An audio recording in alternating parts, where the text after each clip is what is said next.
First off, I just wanted to say thank you so much for helping me get to 1,000 subscribers. That's such a cool thing. I remember I set out with that goal sometime around the beginning of last summer or the end of it, but it's been about a year when I said, you know what, I want to hit 1,000 subscribers on YouTube because that's really cool. And we did it. So thank you to everybody who's been sharing this channel and who's been commenting and involved and giving me ideas for what kind of videos to do. Let's keep it going, let's keep it growing. Yeah. So in order to celebrate, I thought it would be cool to do a little bit different video today. A lot of you guys asked me, how do you record guitar? So I'm gonna show you exactly how I do it. This is how I would make a guitar cover video. There's two main ways you can approach this. Number one is the easy way, which I tend to do, not necessarily because I'm lazy, but because, you know, time is of the essence. You can download the song on iTunes and then throw it into a session and that's your backing track. Number two, you could build your own backing track, which I have done on a few videos. You can check them out. Here you go.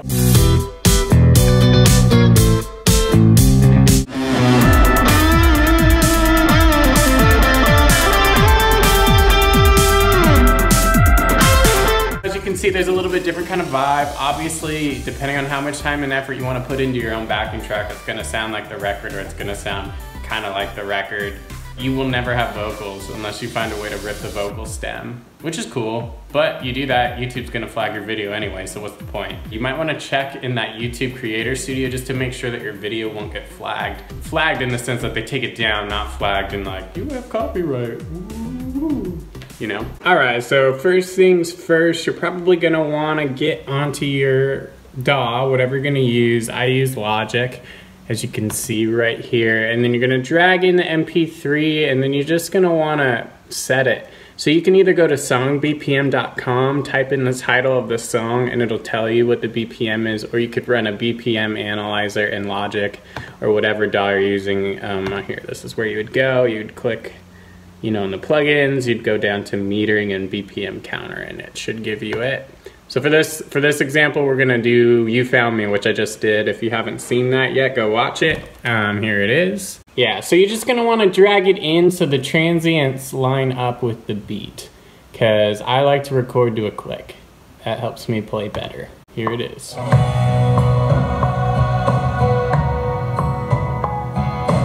Seems like we're all good and lined up.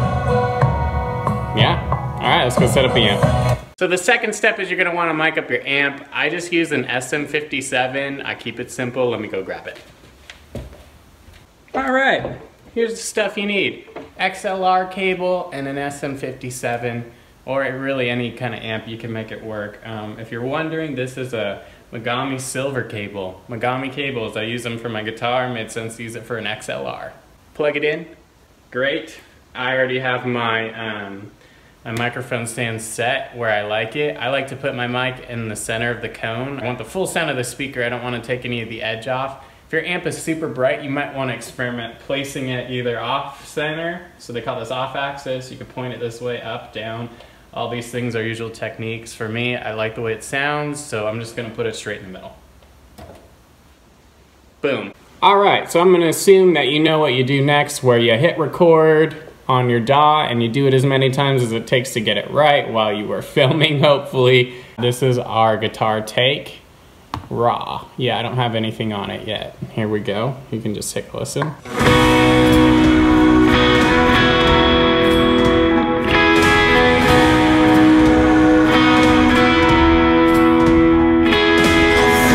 Yeah, sounds good. Okay, you get the idea. So this is what I would do. I mean, you could put that up as is. It sounds good. The guitar is nice and loud. I'm an audio engineer, so I tend to get a little bit particular about these things. So what I would do is I would bus your guitar here. So I would send this to bus 2. So bus 2 is gonna be our guitar sub. It's just gonna give us a little more control over the guitar. This is great if you have multiple guitars. And then what I would suggest you do is, so that you're not, I mean, if you want your guitar to really stand out, you gotta master it to match the volume because you're playing against a mastered track, but you don't wanna remaster the track that's already there. So what I would recommend is you send this bus to another bus. That way we can master our guitar tracks separately from the actual. That way, you know, when we smash everything, we're not smashing a track that's already smashed. Let's see if it's set up. Yeah, going to bus 1. Where is bus 1? Oh, yeah, you can see it right here. All right, cool. I'm gonna create a track just so I don't have to keep going back for. So this is our master. As you can see, I've got a lot of plugins going here.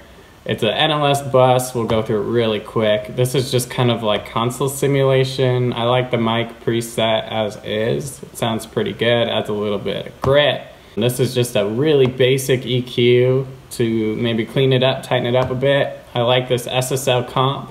I throw this on, we're getting at most a couple dB of compression. Yeah, see it's barely moving there. Here we go. This is center. I use it as a spreader. I throw it all the way up on the sides. Don't change anything to the middle. And then this is like my secret weapon plugin. It's called the Mic DSP ML4000. This is a Brian Malouf preset. If you don't know about him, you can look him up. Amazing producer, writer, all that stuff. This is what he showed me he throws on his mix bus at the beginning of every mix. And it is as so. That's my mastering chain. Okay, so what I'm gonna do right off the bat is I like as much vintagey sound as I can get, so I'm just gonna copy and paste the NLS bus over, okay? Very cool.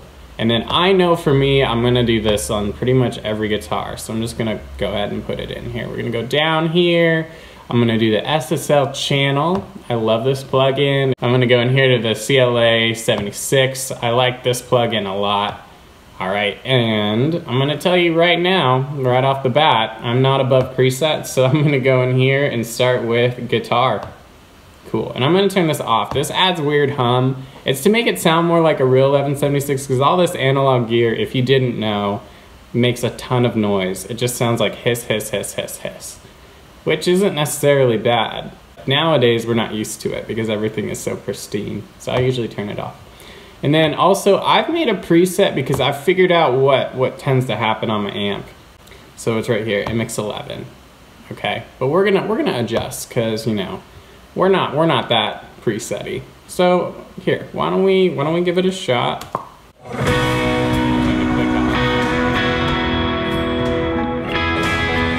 and then if I were to bypass these plugins, this is what you would hear.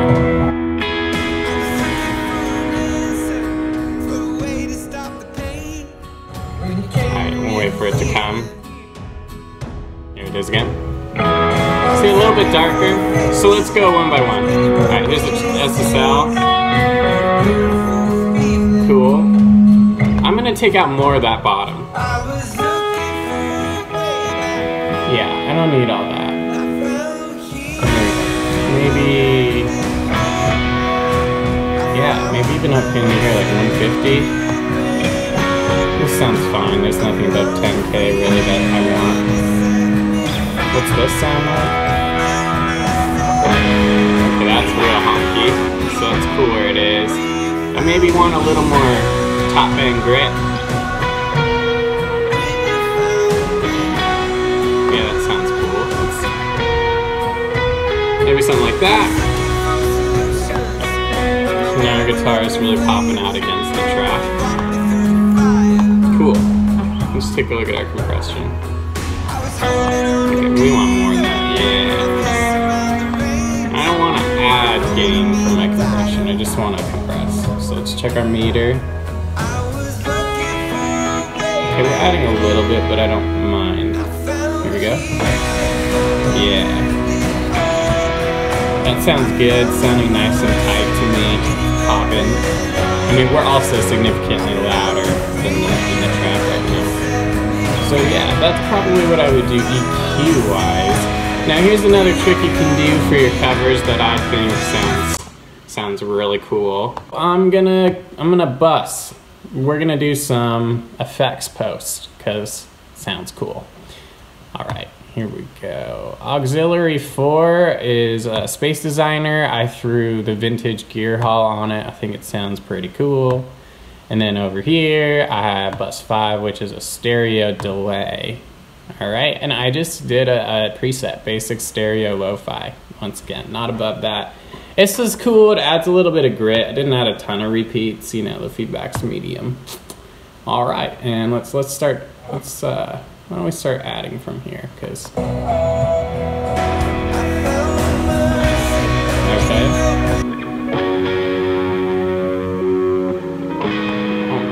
there's this thing. Ah, I remembered what I did. So see, here's the deal. I added a little bit of reverb here, and then on parts where I wanted to be super spacey, I just jacked it up. It's a subtle difference, so let me turn it off. Alright, back on. So see, it's just making it feel a little more stereo, because I don't have a stereo amp. So, you know, a little wider, maybe adds a little bit of that perception of space, which I like. Now for the stereo delay, I only used it on the outro just because, once again, I wanted my guitar to sound larger than life against the track. So by itself it sounded cool. So there you can hear the reverb was cranked right there. Here, let's skip ahead. Okay, so you're gonna hear this stereo delay turn on.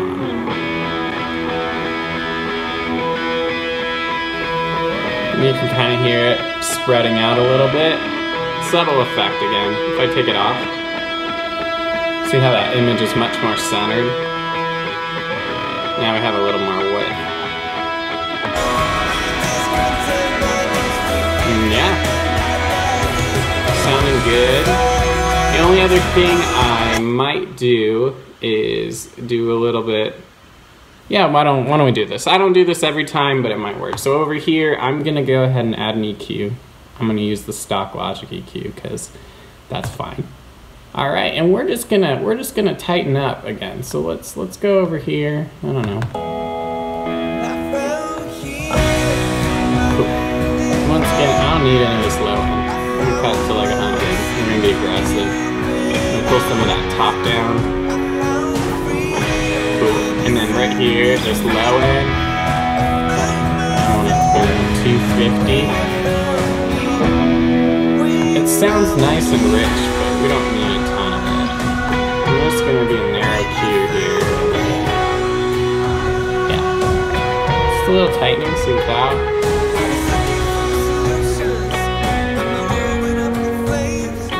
Just helps it pop a little bit.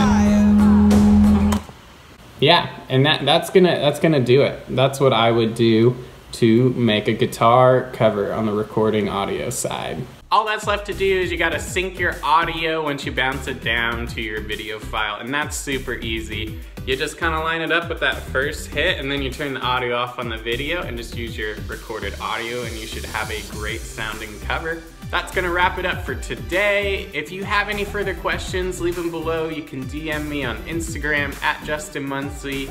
And you know, remember, this isn't an exact formula. You can do different things. You gotta adjust based off what your setup is. I don't even do all of those things every time. Sometimes I don't even EQ my guitar because it already sounds bright enough on its own. Sometimes it comes out really dark, and I'm not exactly sure why that is. I don't know what that sound was. I should probably go check.